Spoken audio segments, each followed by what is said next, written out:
Today we will be at Costco looking at the 2021 TV lineup that they have on the store shelves. Costco is a pretty cool place to buy a TV because you do get extended warranties with some of these TVs, so you really want to look into that if that's something that you were going to buy anyway. So first up is the A80J/A80CJ, what it's called at Costco.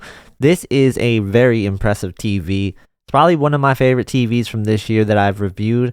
The XR processor is really what's going to set this TV apart from the other competition. At Costco, you get $200 in Bravia Core credits. They have an okay selection of movies, but it's nothing to write home about. Overall, I was pretty impressed with the sound. I think that you need about a $200 to $300 soundbar to sound better than what's coming out of the TV. The processing, again, is just really good. And I loved the motion from this TV. The motion was really, really good. The downsides was some stuff in gaming you would wish they had more of. I do like it for gamers, but if you play more games than you watch TV, I stray towards the LG OLEDs instead. Speaking of the LG OLEDs, that's what we're looking at right now. You could have a 55-inch C1 for $14.99. That's a pretty good deal, to be honest with you. But on Black Friday, I do expect it to be maybe $13.99 if we're lucky, so we'll see about that. But the C1 is a very impressive TV for movies and TVs, but especially for gamers. I like it a lot for gamers. I think that the features built into the TV is going to please gamers for years to come. So you have Dolby Vision gaming support, which could be a big factor in gaming going forward. We got Halo Infinite that's going to be designed for gaming in Dolby Vision. So that's going to be the first test to see if Dolby Vision gaming is going to be really worth it. You have a lot of gaming features that some of the other TVs won't have, like Game Optimizer. You can do some really cool stuff with this. With the genre selection, it's pretty much like preset modes that you can set up for each game. I really like it. And you also have great VRR support. So yeah, gamers are going to really like this TV. The onboard TV sound is actually pretty good as well. I think you still need to spend $200 to $300 on a soundbar to get better quality than this. I really do like all the OLED selections in 2021, whether that's Sony or LG. They're both kind of hitting it out of the park this year. Very, very good TVs. I wanted to make sure I got this shot of the 77-inch next to the 65-inch so you can kind of see the size difference if you're looking at 65 or 77. But moving on to the next TV, we have an LG NanoCell TV. This is probably not one of the best TVs I would recommend. Honestly, it's hard to recommend a NanoCell, but at 65 inches for $1,000, it's not terrible, you know? There is worse options that you can get for that price. For gamers, it is a 120 Hz panel and it does have HDMI 2.1, so you do have that going for it. I think on Black Friday, you might be able to get this for a good deal. So for some people, I think it could be acceptable. Moving on, I just wanted to show you guys some of the bigger TVs that they had here. They are very impressive. The size, it really sticks out when you look at it. They had the X91CJ, which isn't a bad TV, and it actually dropped a lot in price since I've been here. So you want to look at that price if you're in the market for an 85-inch. I seen it for as low as $2,000 the other day, which is crazy for an 85-inch of that caliber. We also looked at the 77C10 that was there.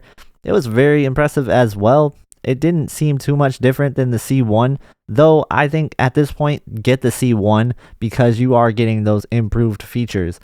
And I'm also looking at some of the other TVs, the lower end TVs from the brands.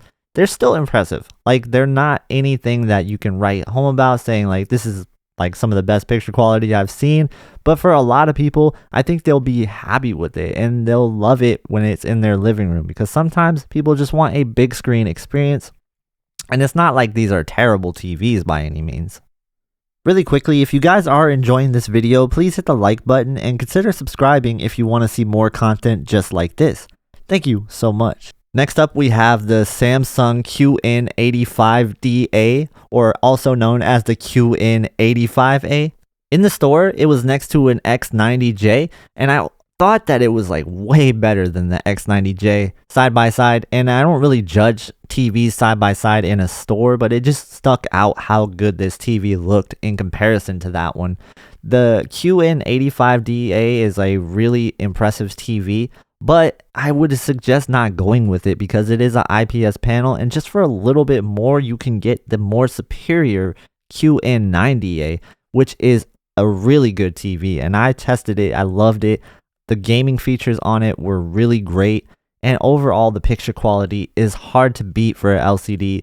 It's personally my favorite LCD, though I gotta say I haven't seen the X95J, so I can't say that I would like that better than that just yet. But I can certainly say that it is way better than the X90J. One of the most impressive things about the Samsung NeoQ LEDs is how deep the blacks can get. It's almost like OLED level blacks at times. I also love that it has the Samsung gaming features built into it, like Game Motion Plus, and then the Game Bar, which is new for 2021. Overall, based on what I saw out of the QN90A, I can really recommend that TV. For the QN85, I definitely say step it up to the QN90 if you can. Alright, next up we're taking a look at the X90J or X90CJ from Sony. This is a LCD TV that has the Bravia logo on it, but I personally don't think it's very deserving of that Bravia logo. I've seen this TV a few times by itself in a dark room, and I was not impressed with it. I've seen this TV in a daytime viewing situation. I was not impressed with it. And I said the same thing about the X900H. There's just something about these TVs, these entry-level Bravia TVs. I don't know what it is, but they all seem to be lacking that picture pop. Moving on to the next section of the store, we were looking at some of the budget TVs. Now, these were like the $499 and below TVs. And I gotta say, pretty much all of these TVs looked very similar. And that's something that's not really new. Like, everything pretty much looks the same under $499. This has been the case for a couple of years, actually. And really, when you're picking a budget TV like this, you just want to find the features that you need and the most like low input lag if you're a gamer, things like that. So don't focus too much about the brand unless you're really comfortable with the menu system there. Just kind of get the cheapest TV that will perform the way that you want it to. And they all kind of perform the same. They also had a couple of soundbars here. I was looking at some of them. Let me know in the comments if you guys want me to review soundbars on this channel. It is something I've thought about doing, and I will consider doing it if enough people are interested. So let me know. Now, I know what you're thinking, KG, you are a window shopper. You didn't buy anything. But I did, actually. I bought a M1 Mac Mini, and I'm using this for my editing computer, well, my second editing setup, and this is going to be something that I'm going to feature with a 48-inch OLED that I plan on buying very soon. And I will feature that on the channel pretty soon, so stay tuned for that. If you guys want to help out the channel, check out the Amazon affiliate links in the description below. All you have to do is click it and buy anything on Amazon at all, and you help out the channel. If you're looking to watch more TV videos, I do have that for you right here. So click one of these videos if you're interested. Thank you for watching this video. I hope you have a great day, and hopefully I'll be seeing you in the next one.